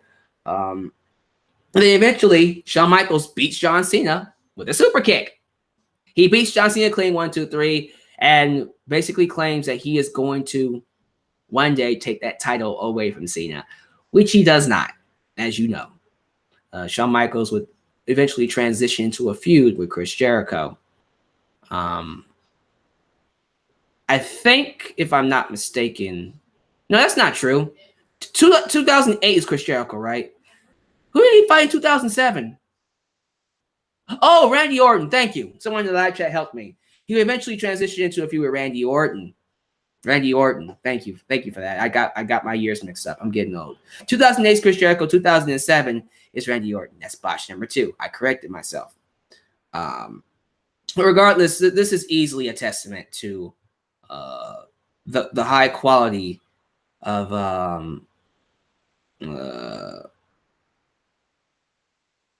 wait, did I botch again? Let's say WrestleMania 27. WrestleMania 23, I think. Was it WrestleMania 23? Okay, so I botched before. It wasn't WrestleMania 27. It was WrestleMania 23. So WrestleMania 23, not WrestleMania 27. I apologize. And then, of course, Shawn Michaels took on Randy Orton. I'm just botching all over the place today, and I apologize for that. But, yeah, guys, absolutely. One of the best matches in Raw history. Definitely just John Cena's best match. Now, moving on to number 5. Number 5, I believe, is the TLC match. And yes, it is. Number 5 is a fatal 4-way tables, ladders, and chairs match from 2002 for the Tag Team Championships. So, let's talk about this craziness. Some of you don't even know about this match. Nowadays, we don't see Raw Roulettes. Raw Roulette was a concept they did back in 2002 where basically Eric Bischoff would make matches based off of a wheel.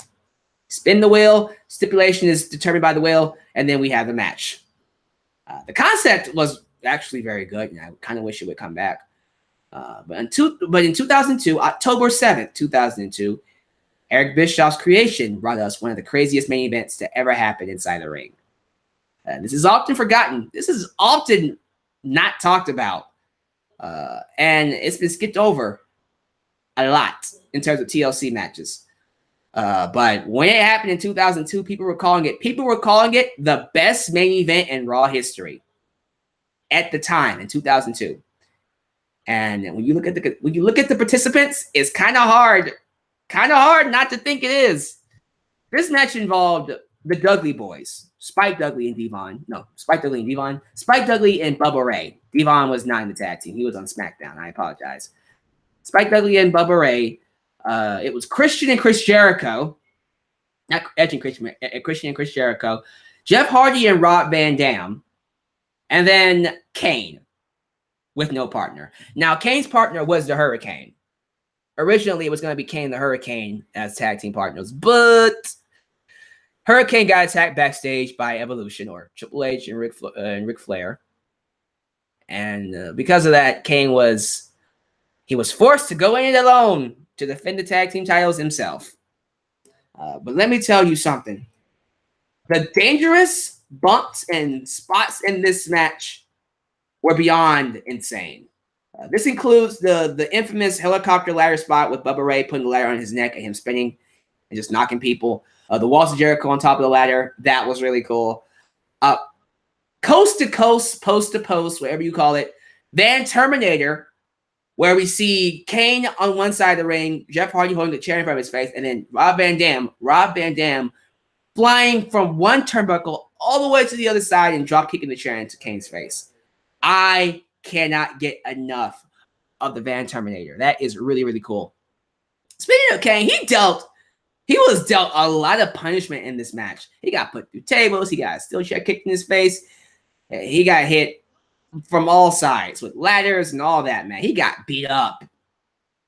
However, despite the punishment the Big Red Machine took, he still ends up winning the tag team titles for his team. And this was an awesome showcase of the Big Red Monster because it really made him come across as like a big, big deal. And despite that, he was out of it. Look, TLC matches is not the kind of matches Kane should be in. When you think Kane, you don't think ladders. You think Hellfire and Brimstone. You think Hell in the Cell. There you go. Or in this case, what's more appropriate, Inferno matches or Buried Alive matches. Like that's his element. TLC, you go, really? Okay. Can you have a good TLC match? I don't think so. He proved us wrong. He did. He had an amazing TLC match. But yeah, man, that easily was one of the best TLC matches. For sure. For sure.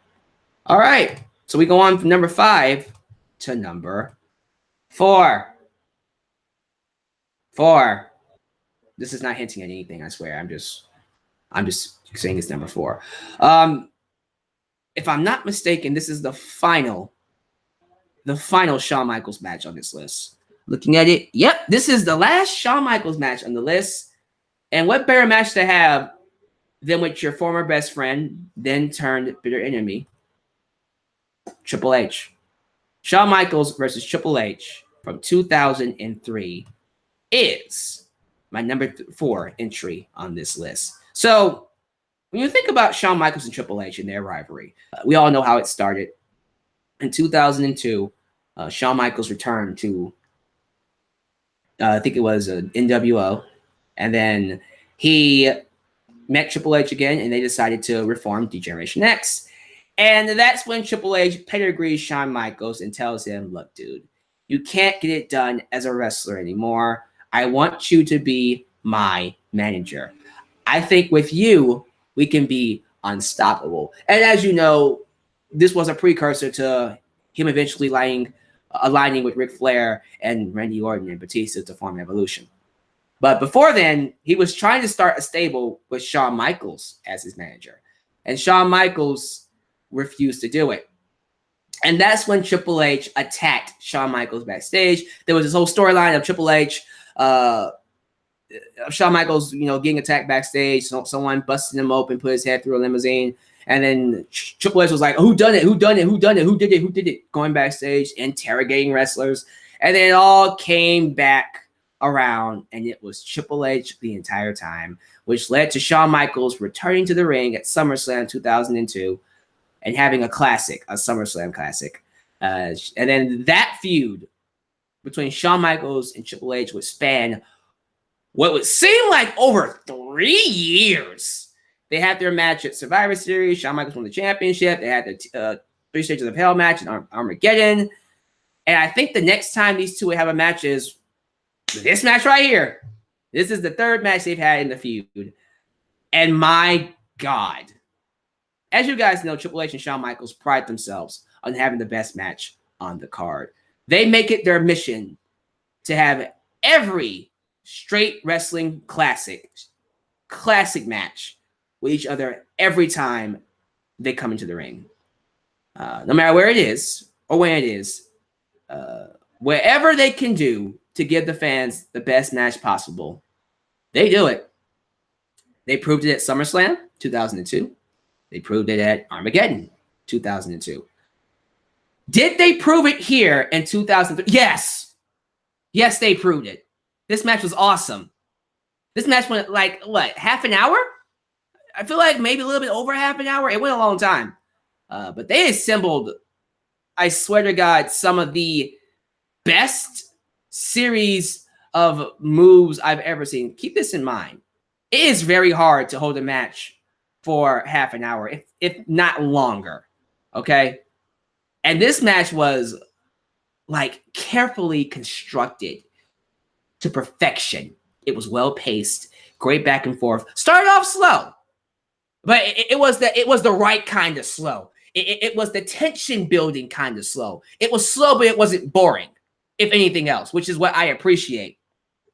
And you see, of course, Triple H targeting Shawn Michaels' lower back, the injury, the lower back injury that put him out for 4 years. You see Shawn Michaels targeting Triple H's leg, so he can't hit the pedigree, and it's just a really well-told story. The craziness happens. It happens when we get further into the match and we see Shawn Michaels hook Triple H in the figure 4 leg lock. And keep this in mind, Ric Flair is managing Triple H at this time. So Triple H is screaming in pain, and Ric Flair is pissed that Shawn Michaels is doing this with his own move. And that's when Ric Flair gets involved. You know, he, being the dirtiest player of the game, manages to take advantage of the referee's distraction and get some shots in on Shawn Michaels. And then we have a referee bump. Referee is out. And now it's Shawn Michaels versus Triple H and Ric Flair. That's when Eric Bischoff, Mr. Eric Bischoff, comes out. And he sees the referee is down. And then he decides to just take over as referee. He just decides, hey, I'm officiating this match now. And at first, he's playing by the rules. He's fair. Shawn Michaels is pinning Triple H. He counts 1, 2, kick out. Triple H pins Shawn Michaels 1, 2, kick out. He's a really fair referee. He's doing a good job. Then we get to the end of the match.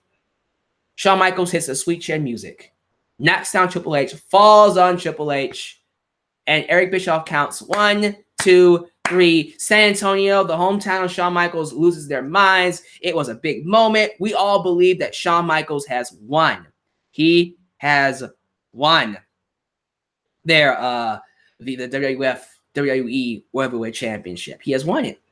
He won it again. And we're celebrating. It's a good moment. That's when Eric Bischoff drops the hammer and says, "You're a winner and still World Heavyweight Champion Triple H." And you go, what the hell? Shawn Michaels pinned Triple H. What are you doing? What are you doing? And then Eric Bischoff went, look, I'm sorry, Shawn. You did pin Triple H, but your shoulders were down as well. He shows the replay, and he's right. Shawn Michaels and Triple H both had their shoulders down, and it was a draw.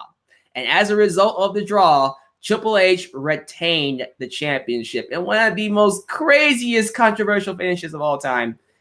As you can imagine, Shawn Michaels is pissed off. He grabs Eric Bischoff. Are you kidding me? Really? Really? And then Ric Flair gets into the ring, and then he super kicks Ric Flair, and then hits Eric Bischoff. And then Shawn Michaels walks out the ring for Eric Bischoff to get on the microphone and go, "You want to put your hands on me, Shawn Michaels? You're done. You're fired. Happy New Year." Fires Shawn Michaels in San Antonio, Texas. And before the show can go off, glass breaks. Da, da, da, da, da, da. Stone Cold Steve Austin walks out to a huge pop. And he is reinstated as the GM of Raw. As you guys know, in 2003, Shawn Michaels was a part of Austin's team during that Survivor Series match. Team Austin versus Team Bischoff. Team Bischoff won, and Austin had to retire because of that. He had to retire from wrestling. He had to retire as a performer. However, it wasn't the last time we saw him. He returned on this night, and he reinstated Shawn Michaels and then stunned Eric Bischoff. Awesome. I loved everything about this. It was well executed. It was so awesome. The drama of all of this was just so cool. So I enjoyed everything about this entry. Easily one of the best matches in Raw history. So we go on from there. Now we have, let me see, number 3. Number 3 goes back to 2000. 2000 was one of those years in WWE where every show, every pay-per-view, everything they did was a hit. They could not stop producing good shows. They could not stop producing awesome moments. When I think about 2002, and I think about a match that personifies this year, if there was ever a match that personified where it was like watching WWF in 2000, look no further than this 10-man tag in Dallas, Texas. Number 3 on my list is a mouthful, but let me see if I can get this right without botching. No promises. It is The Rock, Cactus Jack, Too Cool, which includes Grandmaster Sexy, Sky Too Hottie, and Rikishi versus Triple H, X-Pac, and the Radicalz. The actual date is February 7th, 2000. Look at the names in this match. Let's go through it again. The Rock, Mick Foley, Triple H, X-Pac. The Radicalz was Dean Malenko, Eddie Guerrero, Perry Saturn, Chris Benoit. Now, Eddie Guerrero was injured, so he wasn't in the match. But still, Rikishi, Sky Too Hottie. These are some big names. X-Pac. All of these men at one point either had or will have a time in the spotlight. They eventually will become or are the most popular acts in the company. And every tag, every move, every spot, every second got a reaction. So much craziness happened in this match, and it was fast-paced. Every second there was a different person in the match. The Rock was in, and then he was laying the SmackDown. The next thing you know, Cactus Jack tags in, and then X-Pac tags in, and then Chris Benoit tags in, and then they're doing the double team, and then you see Too Cool tagging in. You see Sky Too High doing the worm. You see Rikishi shaking his butt doing the stink face. Guys, there wasn't a dull moment in this match. It was bam, bam, bam, bam, bam, bam, bam. It was so well presented. I think I ended up watching it twice. Literally, today, I ended up watching it more than once. Okay? Add to that craziness, Jim Ross and Jerry the King Lawler and Stephanie McMahon on commentary. I'll give Stephanie credit. She wasn't bad on commentary. She didn't hurt the show at all. What you have, fans, is an instant classic. One of the most exciting matches in Raw history. The sheer level of talent on display was just a hallmark. Was just a hallmark for what WWF was at the time. As you guys know, the heels won the match. We see Triple H hit a pedigree and get the victory for his team. But immediately following that, the heels are attacking the baby faces, and then the lights go out. And then we see Paul Bearer on the stage. And then Hellfire and Brimstone, Kane comes back. He has returned from a long absence, and he goes straight for Triple H, X-Pac, and the Radicalz. Now, as you guys know, the reason why Kane left was because he was in a relationship with Tori, and X-Pac took away Kane's loved one, Tori, and he was back to get revenge on X-Pac. And Kane wiped out everybody. He wiped out everyone. It was insane. This is the Kane I miss. I miss this Kane. What happened to this Kane? Why can't we get back this Kane? I don't like seeing Kane now. I miss this Kane. That's gotta be Kane! Man, it was an awesome moment. It was an awesome return. Without question, one of the greatest matches in Raw history. You can't get any better than this. It was magnificent. 2000. And that, my friends, is number 3. We go on to the last two, final two on this list. Number 2 took place in 1994. Now, 1994 was the year of the Hitman, was the year of Bret Hart. When you take into account his classic matches with Owen Hart, the things he did almost in every match. I would be here all day naming the matches he's had that were great. let's just say every match that Bret Hart had in 2000. That was WCW. Sorry. 1994. Every match he had in 1994, it was top notch. There was nothing that can follow Bret Hart in 1994. Nothing. All his matches, all of them. The only thing that maybe stood a chance was Shawn Michaels and Razor Ramon in ladder matches. That's literally it. But this was Bret Hart's year. This was the year of Bret Hart. The thing is, many fans only recall his matches with Owen Hart. His matches with Owen Hart are the only things that come to mind. For good reason. Rightfully so. But they never bring up the classic he had within 1-2-3 Kid before he was X-Pac on Raw in Pennsylvania. If there was ever a classic bout for the title, look no further than this entry. Number 2 on my list is Bret Hart versus the 1-2-3 Kid, a.k.a. X-Pac. The exact date is July 1st, 1997. What a freaking match. Like, this match had everything you could want, man. Near falls, high flying, cruiserweight action, a mixture of technical wrestling, striking, grappling. It had everything. And what I like about this match is that throughout the match, we see Bret Hart and X-Pac, 1-2-3 Kid, kind of playing both heel and babyface. There was a spot in the match where Bret Hart was very aggressive and very cocky, and he came across as the heel, and then sympathy was drawn to 1-2-3 Kid.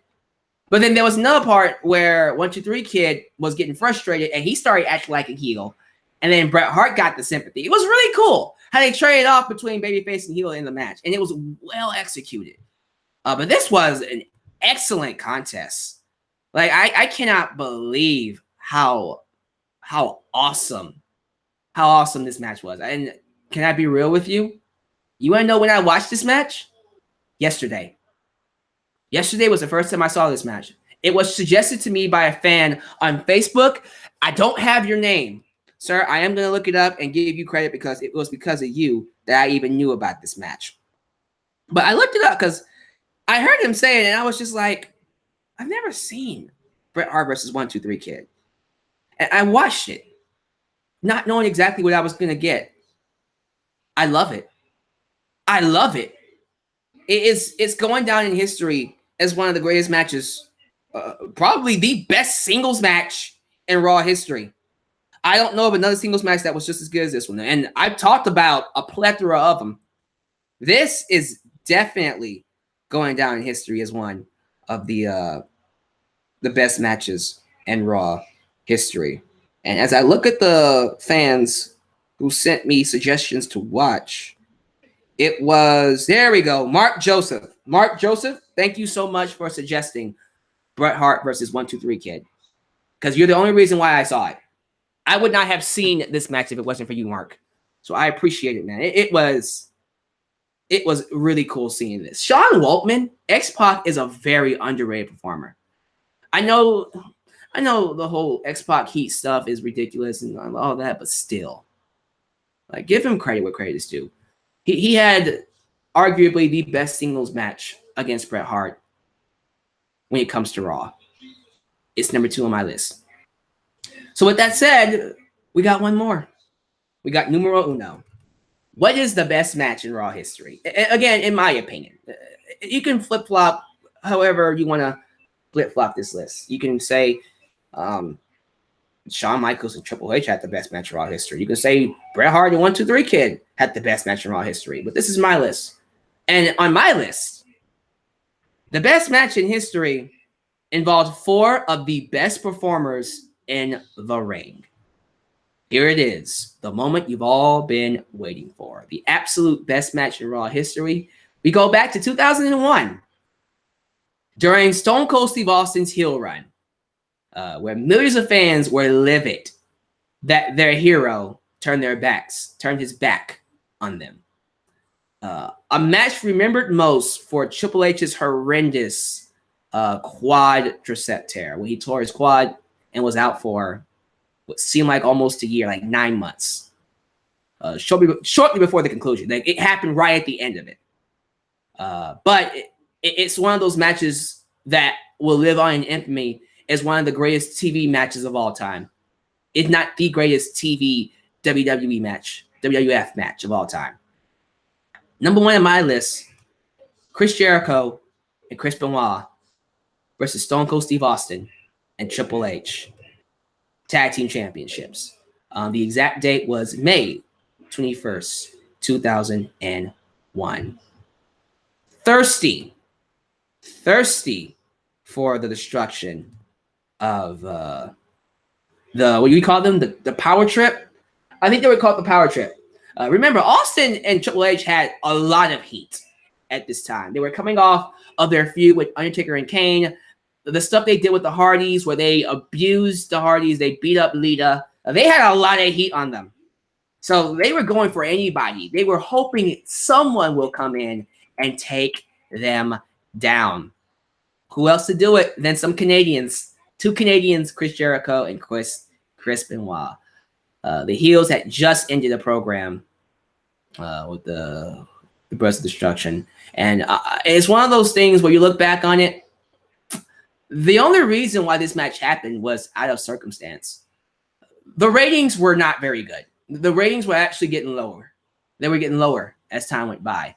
They weren't like low, like 2.2 or like 3. I even like that low. It was still like around like low 4s. It was still like, it was doing really, really good. Okay. But they were dropping. And they were dropping because Stone Cold Steve Austin was a heel. Fans did not want to see Stone Cold Steve Austin as a heel. They wanted to see him as a babyface, and they were sick of it. They didn't want to see their hero do what he did. But regardless of why, they were leaving. And so Vince McMahon decided to take a risk and put new talents in the main event scene. And he took a risk with Chris Jericho and Chris Benoit. And it was the best risk he took. It paid off big time. This match had everything you could want. It had technical wrestling, violence, drama, near falls, counters, amazing commentary, lovable baby faces, hateable heels, and for the greatest performers to ever step inside the ring. It was fabulous. Awesome spots. You saw the walls of Jericho on the table. You saw a plethora of German suplexes from Chris Benoit. From this point forward, both Chris Benoit and Chris Jericho were seen as main event players. It all built to that amazing finish where Austin's rolled up 1, 2, 3. Chris Benoit and Chris Jericho are your new tag team champions. It was amazing. One of the best tag team championship victories in Raw history. Probably the best one when I think about it. It was an insane match. And from this point forward, Chris Benoit and Chris Jericho, they were main event players. Like, I have it written down here, they were seen as main event players. Screw that. They were main event players. They were ready. They were ready to take over. And again, I just feel so bad that Chris Benoit got hurt. I feel so bad that he got hurt and he had to basically start over in 2002 when he came back. But Chris Jericho, he just took off. Later on that year, Chris Jericho became the first ever undisputed World Heavyweight Champion. Deservedly so. Deservedly so. I just feel like when it comes to matches that personify Raw, that personify the Attitude Era, man, really, really, really happy I was able to live through this match. The greatest Raw match in history goes to Chris Jericho and Chris Benoit versus Stone Cold Steve Austin and Triple H. And that, my friends, concludes my top 25 greatest Raw matches of all time. So if you like what you saw, if you enjoyed this list, let me know down below. What is your favorite? What is your top 25, top 20, top 15, top 10, top 5, or just your favorite match in Raw history? Discuss it down below. Discuss this list down below. How'd you feel about the list? Did you enjoy it? Let me know. I'm going to spend at least a couple minutes reading some live chat comments, and then I'm going to get out of here. But to all of you who joined me live, thank you so much. Thank you so much for joining me live. I hope you enjoyed this. It was hard labor. It was hard labor. Other than a couple of botches, I apologize for that. A couple of botches. It was retarded, but I fixed it. Thank you for watching.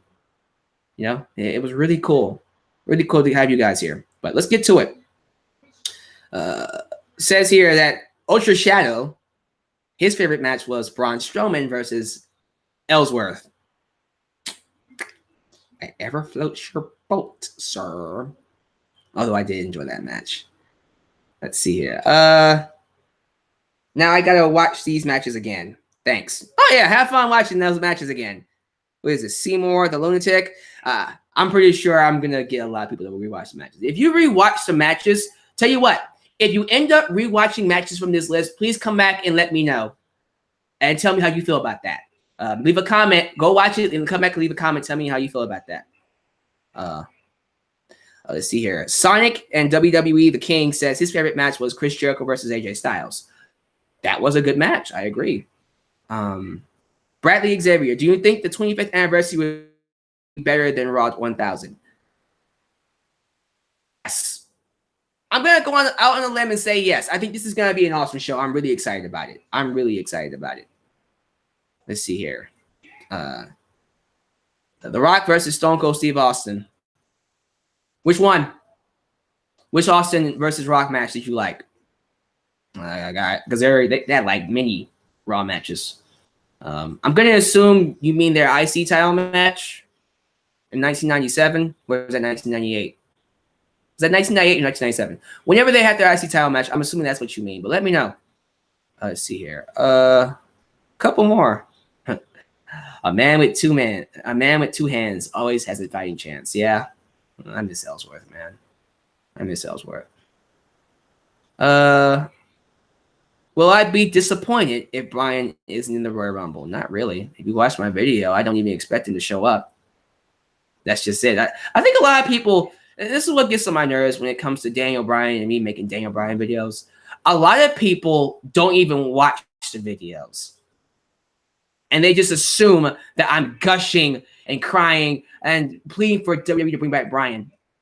They don't even listen to the videos. If they watched that last video, they would know. I said, first off, I don't expect Bryan to show up because he has to be cleared.